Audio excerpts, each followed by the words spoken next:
Olá pessoal, meu nome é Rodrigo Azevedo e hoje nós vamos falar um pouco como seria um bom hábito de estudo do ponto de vista neurocientífico. Essa é uma questão que vem mexendo comigo há muito tempo.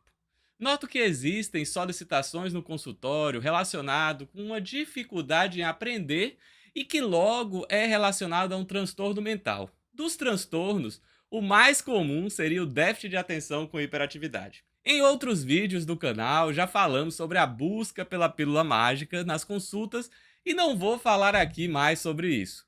Quero tentar ajudar a desmistificar um pouco sobre o processo de estudo e aprendizagem. Vou trazer dados científicos sobre alguns passos relativamente simples que podemos introduzir em nossas vidas e que podem nos ajudar de uma maneira assombrosa na fixação de conteúdo e, com isso, auxiliar nas queixas relacionadas à dificuldade em aprender. A pílula mágica não existe nem para quem é portador do transtorno de déficit de atenção com hiperatividade. Ou você acha que basta fazer uso do comprimido e pronto, né? De maneira mágica vai virar o AIS dos estudos. Ao final do vídeo, vou falar sobre algumas técnicas de estudo para que essas pessoas, né, que têm a questão do déficit de atenção e hiperatividade também ajude nessa fixação do conteúdo. Antes de continuarmos com o vídeo, não deixem de se inscrever no canal, dar o like e compartilhar com seus amigos.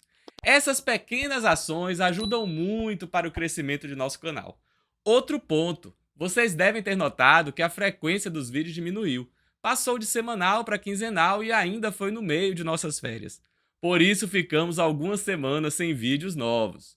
Pode deixar que vamos fazer o possível para publicar um vídeo a cada 15 dias. Eu e a Ariane acreditamos que é preferível um vídeo melhor trabalhado do que muitos vídeos, pois o risco de comprometer a qualidade é alto. Chega de recados. Agora vamos mergulhar no mundo dos estudos. É importante partirmos de algumas bases. Estudar pode se tornar algo habitual. Este é nosso objetivo. Em alguns casos, me arrisco a dizer que pode até ser algo divertido, mas essas duas situações só vão ocorrer depois de muito trabalho voltado para a construção de um novo comportamento. Vou fazer uma analogia direta com a prática da atividade física. Você até vai encontrar aquelas pessoas que adoram treinar, mas o que tem em comum entre elas é que muito tempo e dedicação foram despendidos ao esporte. Enquanto os resultados relacionados à saúde e uma aparência física satisfatória aos praticantes da atividade física são extremamente gratificantes, no caso dos estudos, é a aquisição de conhecimento, cultura e um melhor resultado profissional que são os grandes estimuladores para continuar com a boa prática de estudar. Não existem atalhos, é preciso criar o hábito de estudar. Uma coisa fundamental para esta boa prática é o que se chama de motivação orientada. O que se observa, na maioria das vezes, é uma motivação para o desempenho. Assim, vou estudar para passar na prova, para ser aprovado no vestibular ou para ser aprovado em um concurso público. A chave começa a virar quando a motivação para os estudos é a busca do conhecimento e não o desempenho para um objetivo específico. É prazeroso aprender. Vou dar um exemplo. Quem aprende a entender, ler e falar em outro idioma vai começar a entender a letra de uma música internacional, assistir a um filme ou série na língua original e ter contato com todo um novo mundo que simplesmente não estava acessível. Nada mais divertido do que reconhecer a interpretação de seu ator predileto sem precisar ler uma legenda ou através de uma voz de uma outra pessoa. Essa é a beleza do aprender. É aí que tem que estar nossa motivação orientada para a busca do conhecimento. É importante conhecermos nossas habilidades e preferências na hora de estudar, mas a forma mais confortável, né? Qual seria, né, essa forma mais confortável para nós? É olhando gráficos, audiolivros, leituras, vídeos. Nosso cérebro processa diferentes informações de diferentes maneiras. É por isso que possuímos diferenças em habilidades e preferências. Quero aqui fazer uma ressalva. Nossas preferências não podem nos limitar. Elas podem nos ajudar a iniciar o processo de estudar, mas nosso cérebro tem uma plasticidade incrível e sempre é possível aprender de diferentes maneiras. Digo mais, é saudável aprender novas habilidades. Eu sou a pessoa que só lia livros em papel e falava que não acostumaria com livro digital. Hoje só leio e-mail digital. Não lembro o último livro de papel que eu li. Acha que foi só isso? Imagine o que eu pensava sobre audiolivro. Achava uma loucura. Bom, tem alguns anos que eu escutei a série inteira de livros de Agatha Christie no idioma original enquanto eu nadava. Levou alguns meses, mas eu consegui. Na época, decidi por esse método, pois tinha como atividade importante ler os livros da Agatha Christie no original e não tinha tempo. Acharam curioso esse nome? Atividade importante? Vamos falar sobre isso quando eu mostrar para vocês como diferenciar uma atividade urgente de uma atividade importante. Vou logo adiantando, na maioria das vezes, infelizmente, nossa agenda do dia se divide em atividades urgentes e procrastinação. Essa é para você mesmo que estuda na véspera da prova, fica estressado no dia e triste com os resultados. Seus estudos estão pautados pela urgência. Quero aproveitar aqui e derrubar alguns mitos em relação ao estudo. Um deles é estudar com música. Vou ser honesto com vocês, eu já fiz isso no passado e achava que estava fazendo algo incrível, mas tinha caído no mito do efeito Mozart, tão falado nos anos 90. Para os que viveram, aquela época, estou falando daquele período que os pais colocavam as crianças para escutar música clássica, pois iriam ficar mais inteligentes. Existiam recomendações até para as mamães colocarem música clássica ainda no período da gestação. Essa história toda começou por conta do resultado de um estudo do neurologista Gordon Shaw, publicado em 1995 com 75 estudantes universitários. Neste estudo, verificou que o uso da música clássica poderia melhorar o desempenho dos estudantes que foram submetidos à música de Mozart. Foi um pulo para a mídia aproveitar essa informação e amplificar para o grande público. Toda uma indústria para crianças foi desenvolvida com o objetivo de potencializar o desempenho dos pequenos. Olha a pílula mágica aí novamente. Nos anos 2000, um artigo de revisão do pesquisador Christopher Chambers, do Departamento de Psicologia de Harvard, que foi publicado pela prestigiada revista Nature, concluiu que o fenômeno não é significativo estatisticamente. E qualquer resultado positivo pode ter sido provocado pelo acaso, e não pela música. O que sabemos hoje sobre estudar ou escrever com música é que os resultados podem ser menos eficientes. A explicação é até relativamente simples. Afinal, estaríamos utilizando nosso cérebro para atividades distintas e relativamente similares, que seria estudar e escutar música.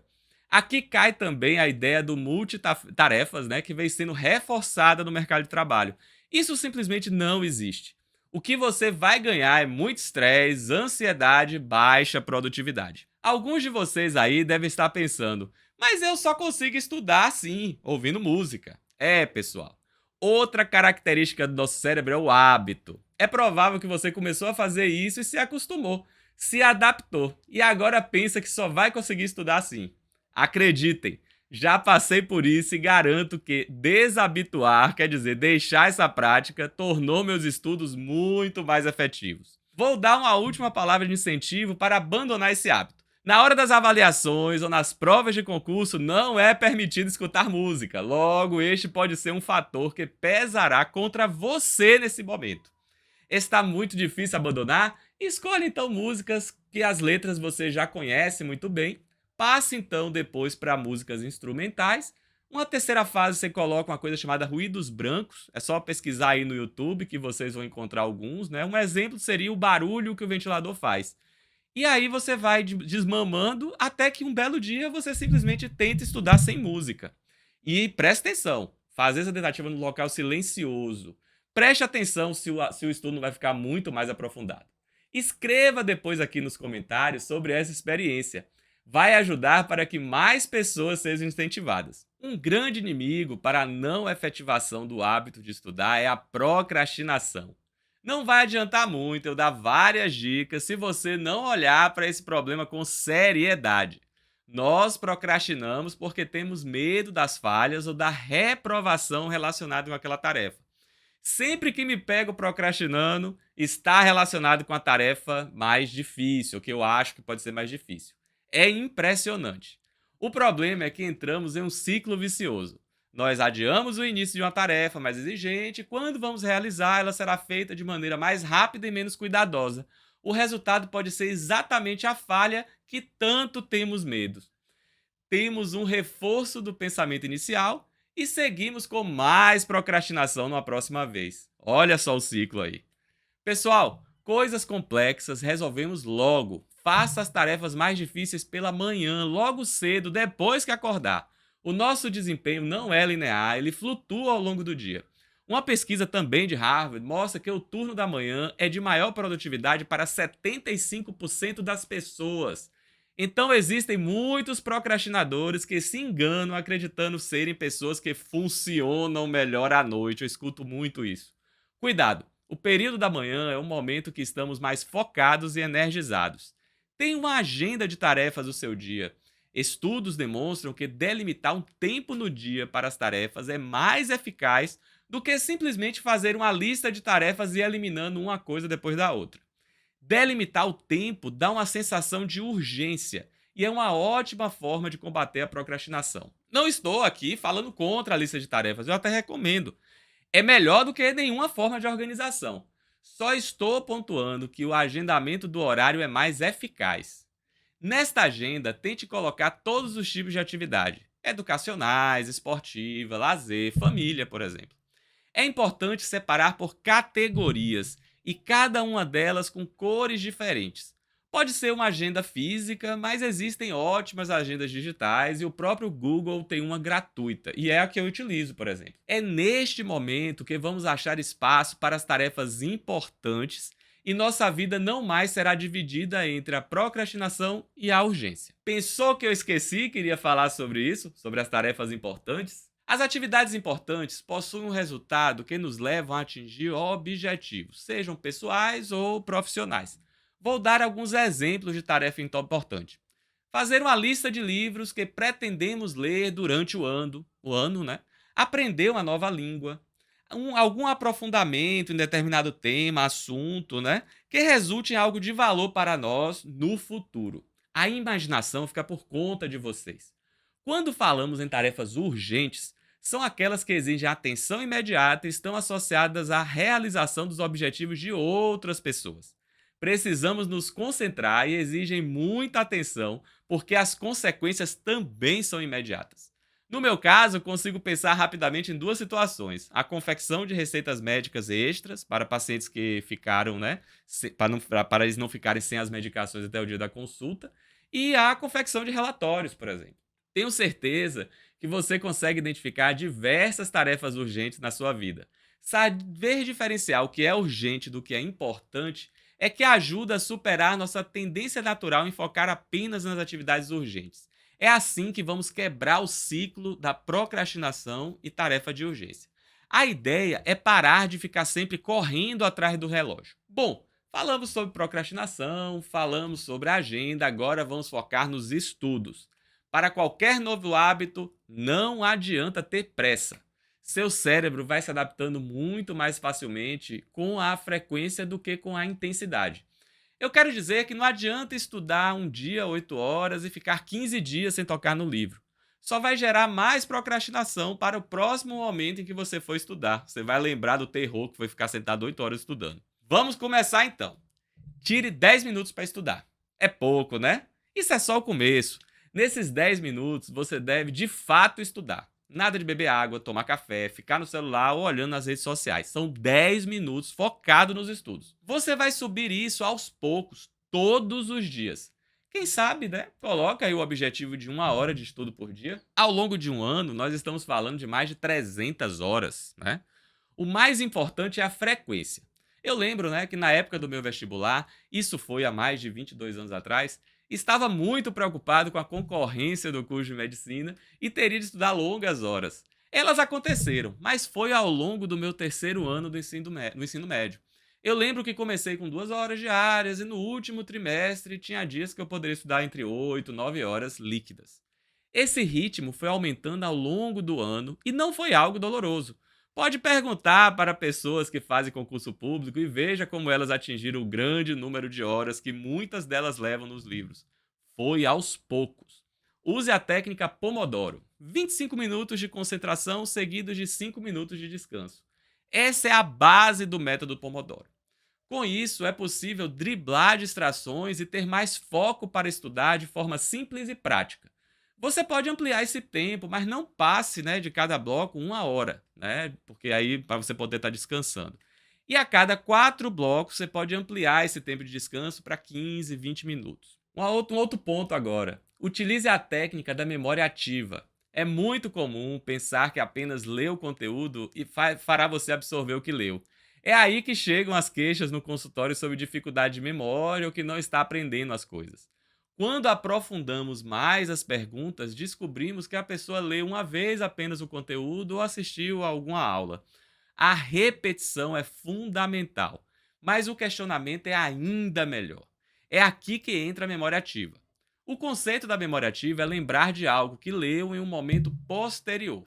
Uma boa prática seria não ir anotando durante a leitura, por exemplo. Leia um tópico inteiro e só então, com suas palavras, faça o resumo para suas anotações. Não lembrou de muita coisa? Leia novamente e repita o processo até estar satisfeito com o resultado do seu resumo.